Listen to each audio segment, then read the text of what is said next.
എന്താണ് ജാലിയൻ വാലാബാഗ് സംഭവം എന്നറിയപ്പെടുന്നത്? ജാലിയൻ വാലാബാഗ് സംഭവം ഇന്ത്യയുടെ ദേശീയ പ്രസ്ഥാനത്തെ സ്വാധീനിച്ചതെങ്ങനെ? ഇതൊക്കെ നമുക്ക് നോക്കാം.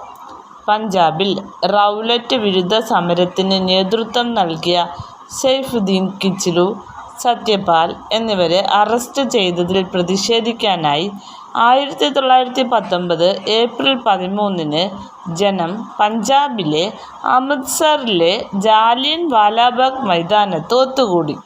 കൂട്ടം ചേരരുത് എന്ന തൻ്റെ ഉത്തരവ് ലംഘിച്ചുവെന്ന കാരണം പറഞ്ഞ് അമൃത്സറിലെ ജാലിയൻ വാലാബാഗ് മൈതാനത്ത് പ്രതിഷേധയോഗം സംഘടിപ്പിച്ച നിരായുധരായ ജനങ്ങൾക്ക് നേരെ നിറയൊഴിക്കാൻ പട്ടാള മേധാവിയായ ജനറൽ ഡയർ ഉത്തരവിട്ടു.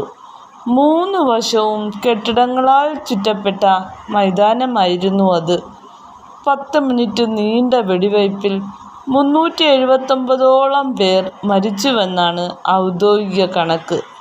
ഈ സംഭവമാണ് ജാലിയൻ വാലാബാഗ് കൂട്ടക്കൊല എന്നറിയപ്പെടുന്നത്.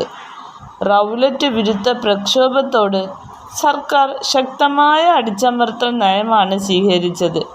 ഇത്തരം പ്രക്ഷോഭങ്ങൾ ഏറ്റവും ശക്തമായത് പഞ്ചാബിലായിരുന്നു. ദേശീയ നേതാക്കളെ അറസ്റ്റ് ചെയ്ത് ഈ പ്രക്ഷോഭത്തെ അടിച്ചമർത്താൻ ബ്രിട്ടീഷുകാർ ശ്രമിച്ചു. ഇതിൻ്റെ ക്രൂരമായ മുഖമാണ് 1919 ജാലിയൻ വാലാബാഗ് കൂട്ടക്കൊല. ഇന്ത്യയിലെമ്പാടും ശക്തമായ പ്രതിഷേധം രൂപപ്പെടുന്നതിന് ജാലിയൻ വാലാബാഗ് സംഭവം കാരണമായി. ബ്രിട്ടീഷുകാർക്കെതിരായി ഗാന്ധിജി ജനങ്ങളെ അണിനിരത്തി. അതോടെ അദ്ദേഹം ഒരു ദേശീയ നേതാവായി ഉയരുകയും ഇന്ത്യൻ സ്വാതന്ത്ര്യ സമരത്തിൻ്റെ ഗാന്ധിയൻ യുഗം ആരംഭിക്കുകയും ചെയ്തു. ജാലിയൻ വാലാബാഗ് സംഭവം ബ്രിട്ടീഷ് ഭരണത്തിൻ്റെ അടിത്തറയിളക്കി.